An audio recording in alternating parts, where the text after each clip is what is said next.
Positive! Good morning! Ayan natin. Labas na tayo. Nag-text si Mr. Naka-ano na daw siya. Nandun na daw siya sa work niya. So, alas 7 kasi yung pasok niya. Si Bunso, ayan, ganising ko na siya para makakain na dahil ang pasok niya alas 10. Si Panganay ang unang umalis kanina kasi alas 6 naman ang pasok nun. So, mamaya tayo maglinis dito, magwalis-walis. At yung mga hinugasan natin, ilagay na natin sa mga lagayan mamaya. Gagawin ko muna, mag-exercise muna ako ng konti. Ito, tapos buksan ko yung TV. Nagsusumba ako. Ilang araw na ako nagsusumba. Kasi nga para lumiit yung ating tiyan. Dahil nga nasa premenopausal na ako, sabi ng doktor. Yon, nagigain ako ng weight. Yon, yung belly fats natin. Lumalaki. Kaya sabi kong gano'n, idadaan ko na lang sa exercise. So, ganyan na lang gagawin ko ngayon. Kaya lang, malolobat na tong ating cellphone. So, habang nag-exercise ako, i-charge ko muna kayo doon para mamaya makapag-film tayo. Tapos marami tayong gagawin. Mag-ano pa ako maglalaba, magluluto. May ulam naman si Bunso kasi magbabaon din yan. Pinagluto ko siya ng... Ito, pakita ko sa inyo. Pakita ko muna. Nagluto ko siya ng meatballs. Ayan. Na may gumawa ko ng gravy. Ayan. So, mushroom gravy yon. Tapos meron tayong i-almusalin dito. Yan, may konti pang natitirang sotanghon. Yan, kagabi yan. So, natitira. Yun na lang almusal natin. Mamaya tayo mag-almusal. Yung garden natin dito, hindi naman tayo magdidilig kasi nga malamig. Yan, hapon na ako nagdidilig. Ayan yung ating garden dyan. So, nakakulambo. Sarado muna natin to. Mapasok yung yung araw. So, hindi pa ako nakakapagligpit. Maaga tayong nagising. Siguro mga 4:15. Ayan, 4:15 ako tumayo para ipagluto sila ng baon. So, magluluto tayo ngayon mamaya ng hipon. Sinigang na hipon. Ayun pala. Dapat pala ilabas ko na yung sinigang hipon natin. Para maiano na natin, mailuto.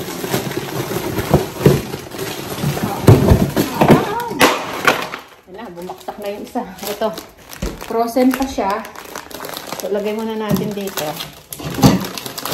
Mamaya natin bumaksak yung binilintengan ni Mr. Pangsisig. So, yun. Tapos, kukuha tayo ng mamaya. Talbos ng kamote. Yun ang isasahog natin. Titingnan natin kung anong may sangkap natin dito para isahog natin sa ating sinigang na hipon. Alam ko may kamyas pa yata ako dyan. Hindi ko alam kung meron. Kung hindi naman yung sinigang sa, bang tawag ito? Yung sampalok. Yun, yung powder. So, ayan, mag-exercise lang ako at malalobat na tong ating CP. Muna natin. I-charge. So, ayan, siya na lang ulit mamaya. Balik-balik. Hiningal ako. Inom tayong tubig. Okay na yun. Natapos ko na yung isang session nila. Yan, pangalawang session na yan. Naka 30 minutes na tayo. Tapos doon, 5 minutes lang akong nag-bike. Pinasok pala namin yung itong ating magnetic bike. Yan. Yung galing pa kay Karen. Hiningi ko na lang kasi itatapon na lang. Sayang naman, di ba? Dati nasa yan, di ba? Nung nasa apartment pa, ginagamit ko yan. So yan, pinasok namin dito. Sabi ko yung sa gamitin ko. Tapos, natawag nito, hey, hinihingal ako. Para, ano ba tawag ito? Magamit ko siya. Ayan, against the light tayo, madilim. Para makapag-exercise tayo. Inom muna ako ng tubig at ako'y nauhaw. Alam nyo ba? Ginagawa ko na naman ng exercise na to. Kasi nga, lumalaki yung tiyan natin. Yung ating belly fats, bawal talaga sa akin yung lumaki yung aking tiyan kasi nga sumasakit yung aking balakang. yung issue ng aking balakang. So, alam niyo na, may sakit tayo dito sa may sa aking lumbar. So, kailangan kong, yon. Kaya lang hindi natin maiwasan. Ewan ko, nagiging ako ng weight. Kasi nga, dahil sa premenopausal na ako, sabi ni doktor, ganun daw. Malaki yung tiyan natin. Yung belly fats ba natin. Kaso naman, pagdating sa akin, sumasakit ang aking balakang. Kaya kung mapapansin nyo, nakapaha. Ito yung aking paha. Yan ang aking, sandata. Kahit na pag nung maglilinis tayo or anong trabahong gagawin natin, kailangan ko to.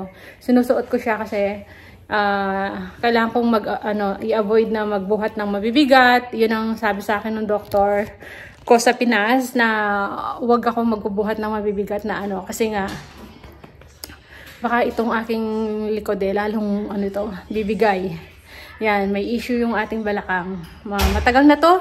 Sabi ni doktor, habang buhay ko nang dadalhin to, kumbaga, habang tumatanda ako, mas nagiging worse siya. Kaya yun yung nagiging, yung nararamdaman ko. Tapos, bawal pa sa akin talagang, bumigat, yun. Kasi, hindi kaya na ng aking, dalhin ng aking balakang. Kaya nakapaha tayo. Kaya yan ang ginagawa ko. Nagtsatsaga ako kahit natamad ako mag-exercise. Kaya sabi ni Mr. ka kasi, sabi niya bumalik ka sa pagsusumba. So yan. Ilang araw na ako nagsusumba niya. Sumakit yung dito ko na-i-stretch yung ating yung ating mga ugat. So yan. Start na tayo maglinis. Maglaba muna ako. Sasalang muna natin yung labahan natin. Tapos liligpit ko yung dito. Tapos, punta tayo sa garden natin. Kuha tayo ng talbos. So, yan. Yan ko lang muna nakaset siya. So, yan. Sige, uli, mami.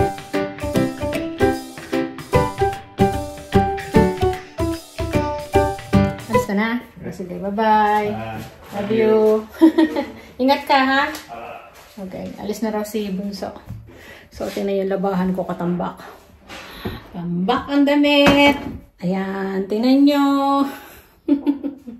Naglalaba lang kasi ako once a week. Yung talagang lahat na mga marumi namin lalabang ko.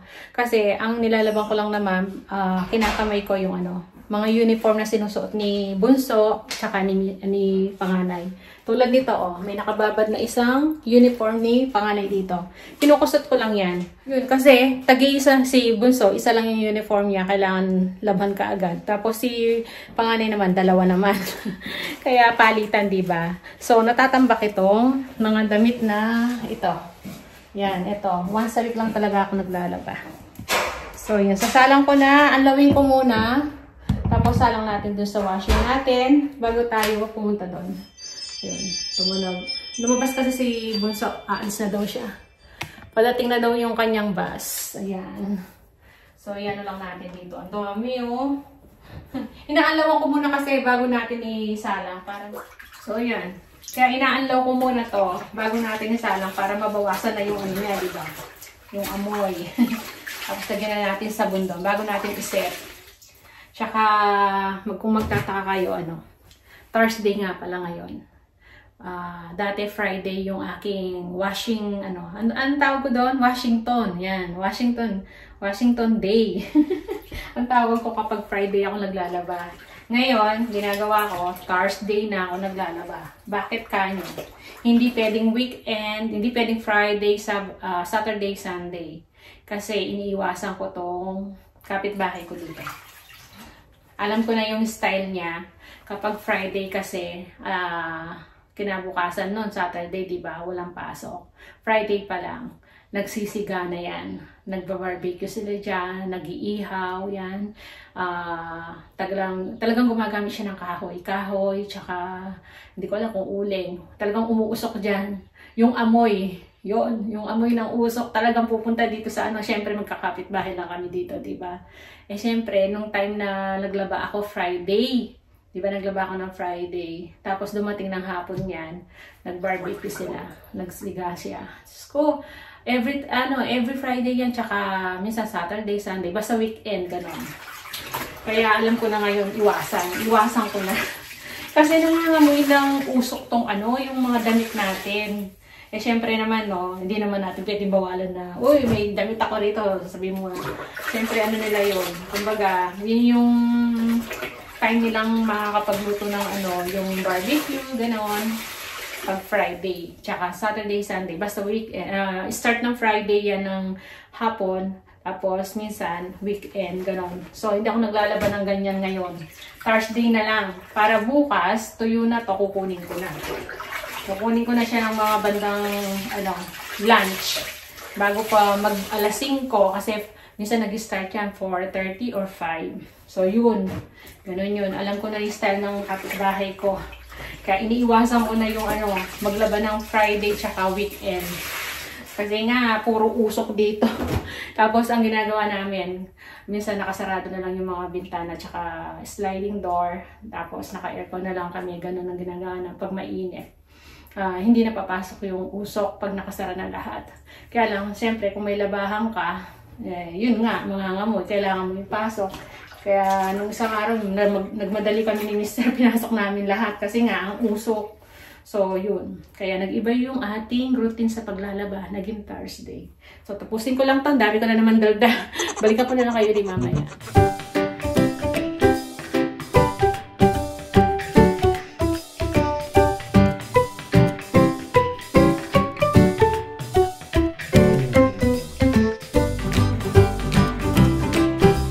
Tapos na tayo maghugas ng plato. Tsaka magligpit dito.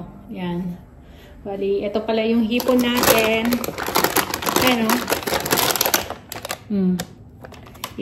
Sinigang natin. Bali, nabili ni Mr. yan, lang, $6 per kilo. Naka-sale. Kaya, 2 balot yung kinuha niya, 2 kilo. Yung 1 kilo nandun pa sa fridge. So, ayan. Bago tayo mamaya na tayo magwalis, tsaka mag-map. Kasi, hindi ako nakapag-map kahapon, tsaka nung isang araw. So, ngayon ako magmamap. Sabay-sabay yung work ko ngayon. No? Tapos naglaba pa tayo. Kuha muna tayo ng talbos ng kamote. Habang hindi pa sobrang init. Tapos ito yung ating lalagyan. So, at least nakakuha na tayo. Kasi kung mamaya pa, medyo mataas na yung ng araw. Mainit na. Ito tayo sa garden natin. Ayan.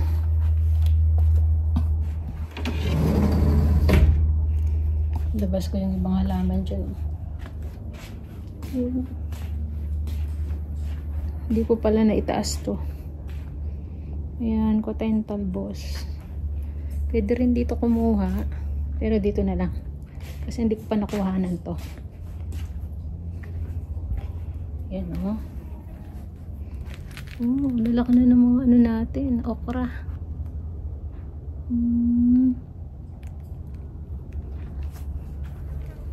Na yung diba? Laki na.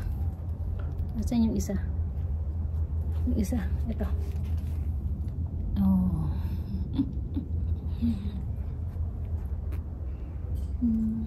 Dami ng bulaklak ko. Dami bulaklak. Ito malaki na rin. Ayan. So, kuha tayo ng talbos ng kamote. Kaya pala hindi ko nga pala binabato.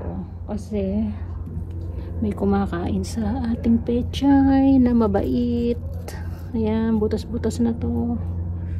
Uy, tumubo na yung ibang pechay natin. Ayan. Ayan pa yung ibang pechay. So, ayan. Meron tayong talbos.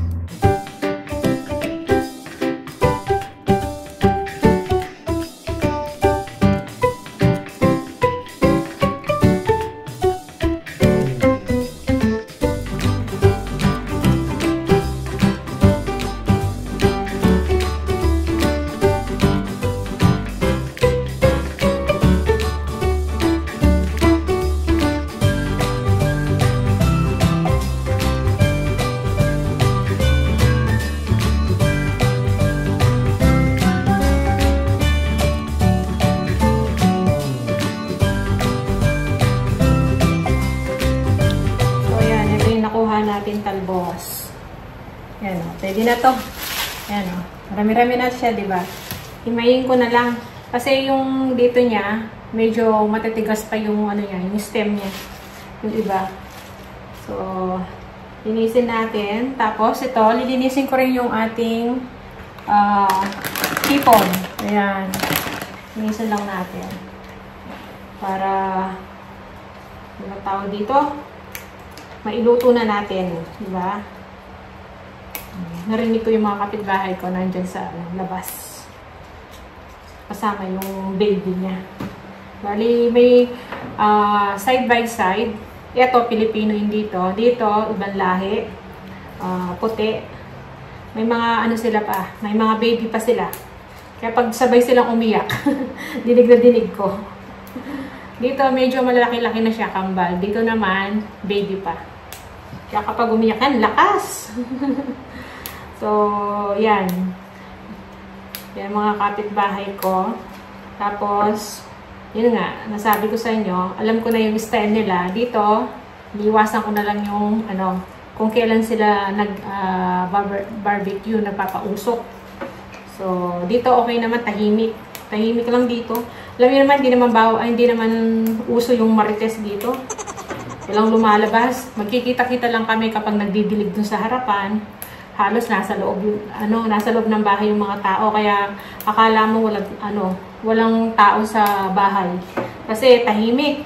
Hindi mo maririnig sa labas. Sa harapan. Kung dito ka pupunta sa likod, maririnig mo yung sa alfresco din nila. Yan. Ganun lang. Tahimik dito kaya hindi mo rin naman sila makakachika, diba? Kaya dito lang kami sa loob. So yan, kinukuha ko lang yung may malambot na stem kasi matigas yung iba. So yan, tapusin ko lang to ha. So ayan, nahimay na natin yung ating talbos. Ayan na, ito na. Tanggalan natin yung matitigas niyang stem. Tapos meron tayong dalawang silim, panigang. So, ito yung sangkap na gagamitin natin. Gigisa ko siya sa may luya. Tsaka sibuyas, bawang, kamatis. Para maalis yung langsa nitong ating diba? Yan, para mas masarap. Ayan na, nalinisan na to, oh. Nalagyan na siya ng ba tawag dito? Tinanggal ko na yung bituka niya. Tsaka, naka-cut yung dito niya, sa likod. Para pag kumain yung mga bata, hindi mahirapan sa pagbukas. Yan. Diba? Marami-rami na rin yan. $6 lang yan. Tapos ito, ang gagamitin natin. Sinigang sa sampalok mix. So, ayan na. So, maya-maya luluto ko na yan. Mag-almusal muna ako. Nagugutom na tayo. Tapos, tinapon ko yung basurahan natin. Yung mga pinaghimayan natin. Kasi labasan ng ngayon labasan ng mga bean. Yung red bean tsaka yung yellow bean. Yun. Hindi pa dumarating. Late siya ngayon. Dati 7 o'clock kumukuha na. Ngayon, ng oras? So, anong tawag to? 9:50. Wala pa. Late siya. Late yung kumukuha ng basura ngayon. So, yan. Mag-almusal muna ako. Tapos, magluluto na tayo. At tapos na rin pala yung labahan ko. Yung unang sinalang ko. So, isasampay na rin natin. So, yan. See you ulit mamaya.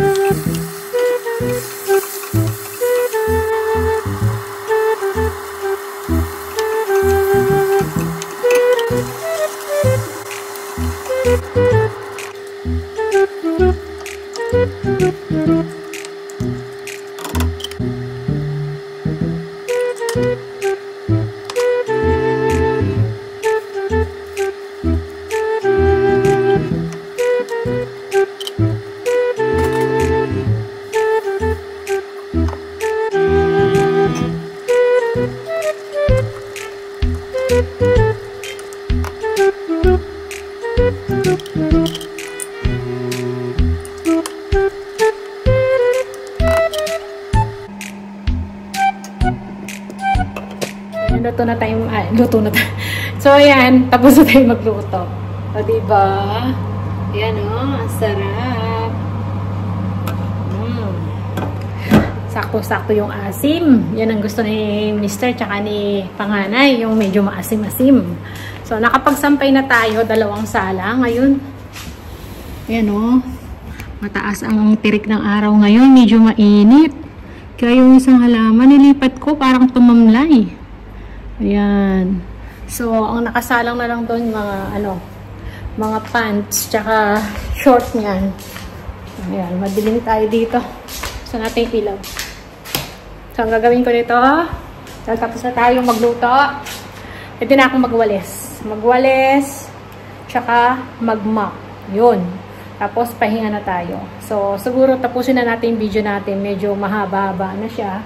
Hindi ko na kayo sasama sa aking paglilinis ng bahay. Ang video natin ngayon. Maraming salamat. Kita-kita na lang tayo sa mga susunod na video. See ya!